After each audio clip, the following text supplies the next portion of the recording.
Lockdown से पहले गीता के घर का नजारा कुछ ऐसा था कि रोहन ऑफिस जाता था और शिविन स्कूल। जिनके घर से जाने के बाद गीता काम खत्म करके बाकी समय आराम करती थी। लेकिन लॉकडाउन के बाद ऑफिस और स्कूल घर में ही खुल गए और इससे गीता का हाल वो तो आपको देखने में ही मजा आएगा। शिविन, ओ शिविन, महाराज उठने के लिए क्या 21 तोपों की सलामी लेंगे? अरे बिस्तर से बाहर निकल, ऑनलाइन क्लास स्टार्ट होने वाली है।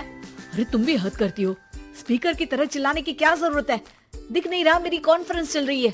अब कैमरा और स्पीकर ऑन कर रहा हूँ, मुझे कोई शोर नहीं चाहिए। इस पर जैसे ही रोहन लैपटॉप का कैमरा और स्पीकर ऑन करता है तभी कुकर की सीटी बजती है। करा लो अब इसे चुप। लॉकडाउन नहीं हुआ, मेरी मौत का फरमान जारी हो गया। दोनों बाप बेटे ने नाक में दम किया हुआ है। ऐसा बोलकर गीता वहाँ से शिविन के कमरे में पहुँच जाती है, जहाँ शिविन अभी भी सो रहा होता है। ओ आलसी, अब अगर 5 मिनट में नहीं उठाना तो आज तेरा गेम और यूट्यूब कैंसिल। माँ की बात सुनकर शिविन बिना 1 मिनट गंवाए उठ खड़ा होता है। उठ गया, अभी नहाकर भी आता हूँ। ये नाटक कहीं और, मुंह पर गीला कपड़ा मार और पढ़ने बैठ।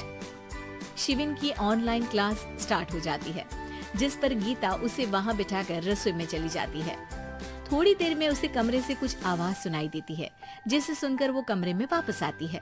हाय राम, तुझे क्लास अटेंड करने के लिए बोला था, कैमरा ऑफ करके बिस्तर पर नाचने के लिए नहीं बोला था। मम्मी मुझे कुछ समझ नहीं आ रहा, आप बाद में पढ़ा देना ना, वैसे भी अटेंडेंस तो लगी गई है।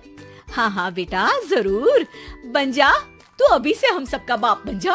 अरे नहीं मतलब कहाँ से लाते हो इतना दिमाग, और पढ़ाई करते हुए ये चला कहाँ जाता है? नाइस क्वेश्चन, दिमाग से पूछकर बता दूंगा। शिविन की बातों से परेशान होकर गीता उसे मारने के लिए जैसे ही आगे बढ़ती है तभी वो कमरे से बाहर भाग जाता है। अब शिविन आगे आगे और गीता हाथ में चप्पल पकड़े उसके पीछे पीछे पूरे घर में दोनों घूम रहे होते हैं।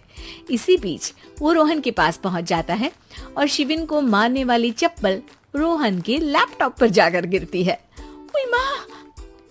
मम्मी, अब पापा को चप्पल मार रही हो? वो आज तक के रिपोर्टर, चुपचाप जाकर क्लास अटेंड कर ले, नहीं तो अगली तेरे पीछे लगेगी। इस पर शिविन वहाँ से चला जाता है, जिसके बाद रोहन गीता से कहता है, इस सर्कस के लिए कुछ बोलना चाहोगी? अरे क्या करूं, जब से तुम दोनों घर में रहने लगे हो, घर अपने आप ही सर्कस बन गया है और मैं तुम्हारी नौकर। कभी बेटी को संभालो तो कभी बाप के नखरे उठाओ। इन्हीं सब उथल पुथल में दिन बीतते रहते हैं, जिसमें हर रोज घर के अंदर कुछ नया सियप्पा खड़ा मिलता है, जो ज्यादातर शिविन और रोहन के ऑनलाइन स्कूल और ऑफिस से रिलेटेड ही होता है। एक सुबह, शिविन चलो, आज की क्लास जल्दी है। कैमरा ऑफ करके आप अटेंड कर लो। अरे ऐसे छित्तर पड़ेंगे, दादी नानी सब एक साथ याद आ जाएंगी। गीता की लाख मशक्कतों के बाद क्लास तो खत्म हो जाती है, लेकिन उसके बाद शिविन फोन इस्तेमाल करते हुए इंस्टाग्राम रील बनाने लगता है। रसोड़े में कौन था? तुम थी, मैं थी, कौन था? हाँ, मैं गरीब हूँ। अरे ओ गरीब के बेटे, आजा, मैं बनाती हूँ तुझे गरीब। मैं बताती हूँ रसोड़े में कौन था। पढ़ाई करने बोलो तो इनकी माँ मर जाती है, और ये पागलपंतियाँ जितनी मर्जी करा लो।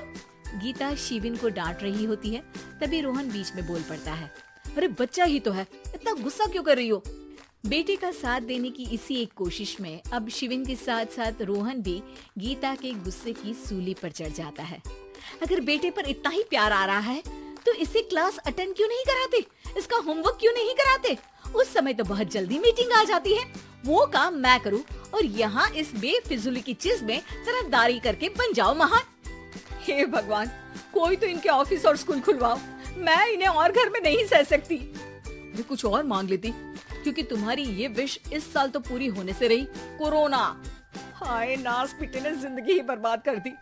खाए कोई पचाए कोई, कल मुझे चुन चुन कर सबको मेरी बद्दुआ लगेगी। उन्होंने दुनिया का और इन बाप बेटे दोनों ने मेरा जीना मुश्किल कर दिया।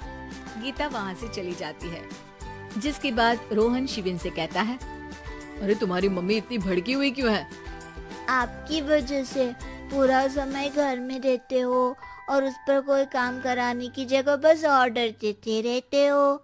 अच्छा बेटे, सारा इल्जाम मुझ पर, पूरा दिन तो वो तुम पर ही चिल्लाती है। हाँ, मतलब दोनों का 50-50 है, कुछ करना पड़ेगा। वो कहते ना, make the best out of worst. I have an idea. वैसे तुम्हारी माँ सही कहती है, बहुत जुबान चलाने लगे हो, कम बोला करो।